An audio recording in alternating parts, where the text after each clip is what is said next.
Pag tinulak, kainin lang ng ano eh. O, kinapture lang. O, binigay pa rin eventually. Malupit! Pag nakita to, boom! Boom! Makikita yan ni Wes. Makikita yan. Makikita yan. That little mouse, 'cause I'm an albatross.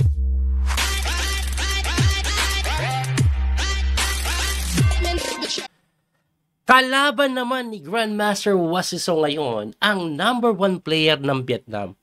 Very interesting ito. Kasi bukod sa naging mag-teammate ito sa Webster noon, silang dalawa po talaga yung talaga nagpipisakan sa Asia nung Philippines pa ang nirepresent ni Wesley. Nagsimula na po yung laman. So, 1.5 out of 2 si Wesley. Kailangan manalo po siya para medyo makahabol.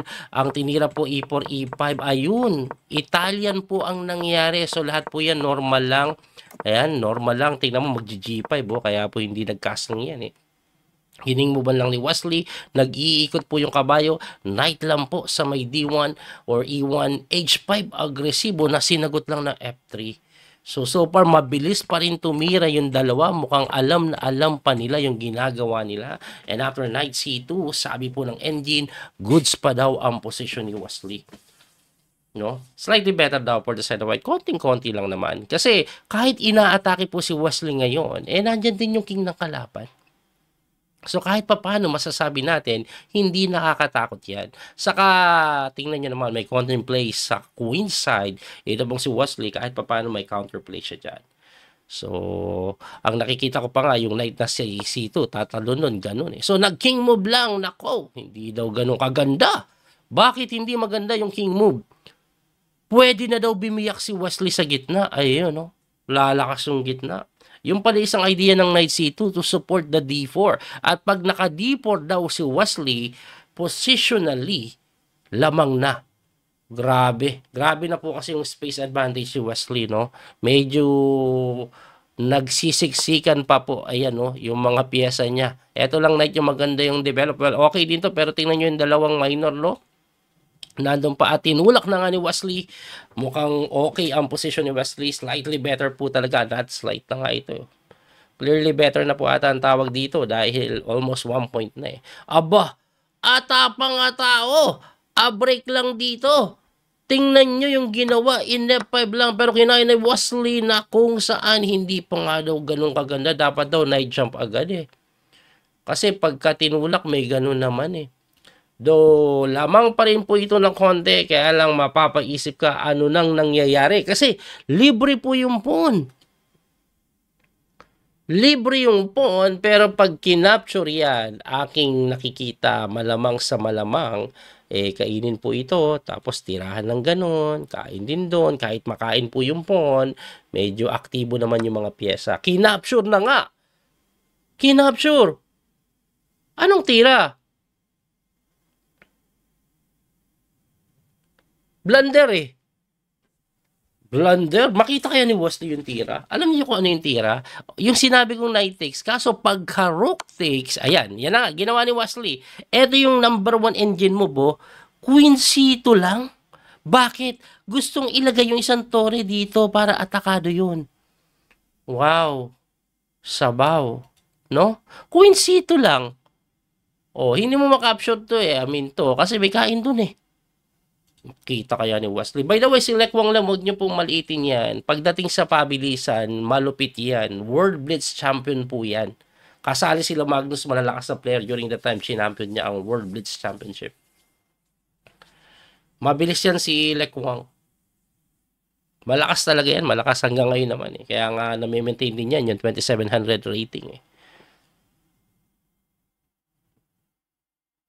Napapaisip si Wes ah. Queen!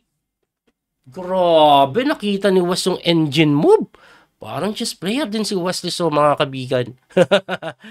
Ayan, kasi eto may tempo pero mas maganda pag to eh. Para pag kinain mo din noon, walang tempo sa tore. Diba?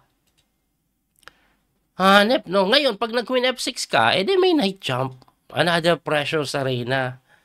O, diba? Ang ganda nun. Kaya nga po, Queen C2, nakita ni Wesley na paatras yung tore at ano na ang gagawin ngayon. Ako, eto nakikita ko eh. Pero ang engine, ang sinasuggest, kainin mo na lang daw muna. Kainin mo na lang daw muna. Hindi ko alam anong pinagkaiba eh. Parang ako, mas gusto ko to eh. Siguro pag yan kasi, ano ba mga, ayan na tinira. Ewan ko anong pinagkaiba. Yan yung gusto ko eh. Kasi tatakbo yan eh. Hindi naman pwede dito kasi may tempo na naman. So malamang doon, ayan, kung hindi 7, and then saka mo kainin, di ba? Di ba pareho lang? Aba, hindi po pala pareho. Kasi dito, grabe yung engine, sinasuggest na tira, mabibigla ka. F4. Grabe naman, pag nakita pa ni Wesley So yan, ewan ko na lang. Alam niyo tama tira, F4. Pagka takes libre, bishop lang dito. Nakahang na lahat. Wawawi. Sino makakita nun? Grabe ka naman. Grabe ka naman eh, no? Grabe ka naman. Kailangan daw yung F4. Alam niyo kung bakit? Engine po ito. Ang hirap makita nito eh. Kasi pag hindi mo tinulak yan, may tulak, ayan, mawiwikin. Hindi ka na maka-F4. Tapos may knight na jump na ganun eh. Wow. Kaya dapat itira na daw po yung F4. Makita kaya ni Wesley yun? Masyado nang malalim yun ah.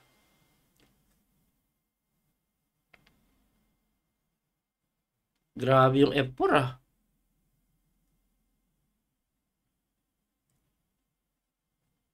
Grabe na yung F4 na yan. Dao Mingso na pala tira dito. F4. Nag-iisip si Wesley. Lamang si Wesley sa posisyon. Pero yung oras ang problema dito eh.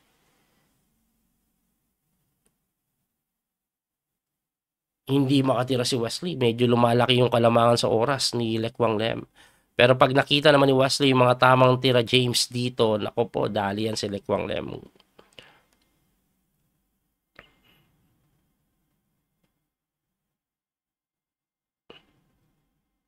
Ang hirap makita ng F4 eh. Well, pwede naman kainin nga kasi may ilan H4. Grabe ah. Bishop D3. Wow. Wow.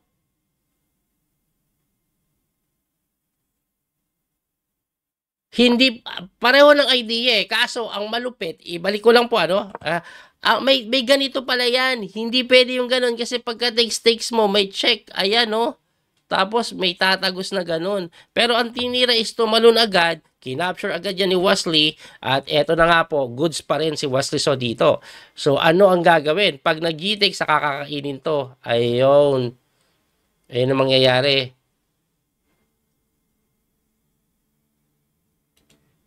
Nag-iisip kung ano ipaka-capture eh. Pag nag-rook takes naman, knight e4 lang eh. Pressure naman doon.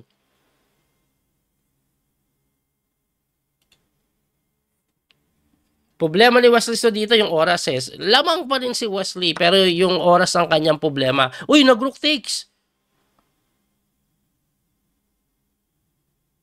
Aba, baby bobo ah. Ayan, nag-knight na nga po sa may e4.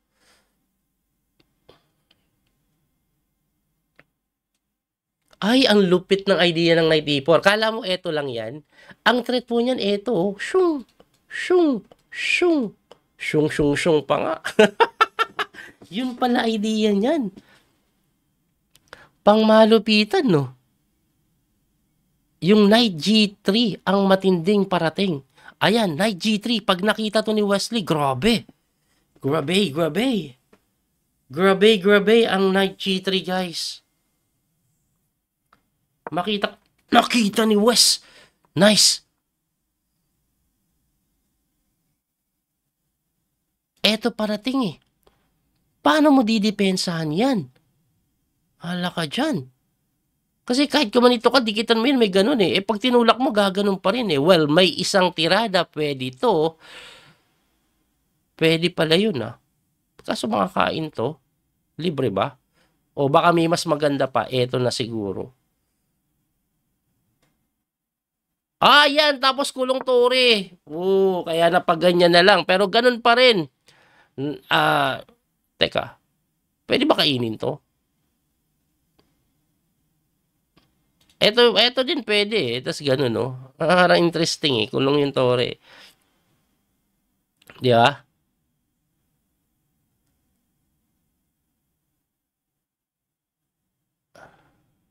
Eto, oh, simple. Oh, kulungin mo yung Torre. Kulong yung Torre. Kulong yung Torre.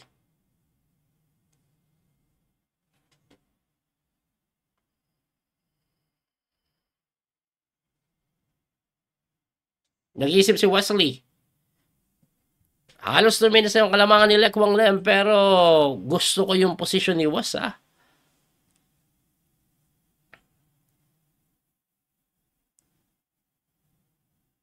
Hindi pa rin makatira si Wesley, ah.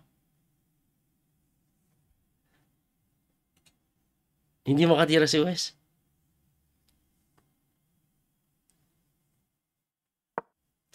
Binishop lang doon. Wow, yun ang target niya. I see. Pang.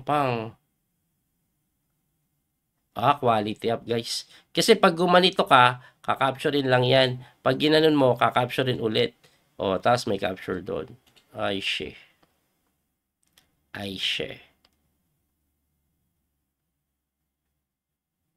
Anong gagawin pag rook f6? Tinulak lang.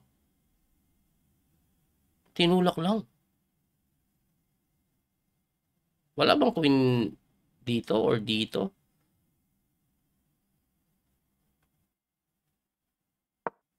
Queen na nga lang sa A2. Ayan o, paano to didepensahan? One piece down na yan, ah. Pag tinulak, kainin lang ng ano eh. O, kinapture lang. O, binigay pa rin eventually. Malupit! Pag nakita to, boom! Boom! Makikita yan ni Wes.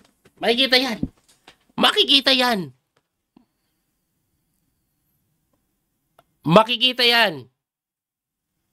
Sinabi ko na eh. Makikita yan. Sinabi ko na yan eh. Pag di mo nakita yan, baka mahirapan ka pa. Nakita. Walang makalaan si Wesley. Makikita yan. Woo! Panalo, guys. Winning. Hindi pa panalo. Baka may mangyari pang hocus-pocus. Pero ayan na nga po. Knight F5, obviously, take the queen. At ito po ay sunod-sunod na. Malilimas na. Capture ulit. Takes ulit. Ayan. Ubos ang pyesa. Walang malalabi. Kahit isa. Queen takes b7. I think that's the simplest way to continue. And this is definitely winning for the side of Wesley. Konti na lang. Magre-resign na yan. Nag-resign na nga. Congratulations, Grandmaster Wesley So. Kailangan pa bang i-analyze yan? Napanood nyo naman na yung analysis habang pinapanood natin ng live. Ang galing ng mga ginawa ni Wesley So doon. Tindi. Nice. Wesley So, congratulations. So, 2.5 out of 3 si Wesley So. Pakita nga natin yung standing. Baka sakaling makita natin kung sino yung mga leading. Ayan po, oh. MBL 3 out of 3. Shamshidin. Wesley So 2.5. Hansmok Niman 2.5 din. Aba, marami pa pong iba. Yung iba naglalaro pa. Rajabov, nandyan din pala, oh. Si Dobchenko. Maraming kasali. Duda. Yung kamukha natin, Fabiano Caruana, o Van Pores, kamukha natin nandyan, Sam Sebian, si Anish Giri, maraming kasali guys eh. David Navarra, marami sila, pero top 8 lang po ata ang susok pa dyan. Tingnan natin, Dominguez, nandyan din. Noderbeck, Abdul Satorov, 1.5 pero naglalaro pa siya. Ayan po ang current standing as of the moment. Abangan nyo po yung mga susunod na laban. Kung gising pa ako, i-record natin yan. Muli ito po yung Coach Phil Master Daniel Causo. Hanggang sa muling pagkikita. God bless po mga kabiyahe. Don't forget to like and share. Bye-bye. Thank you sa support. That little mouse, 'cause I'm an albatross.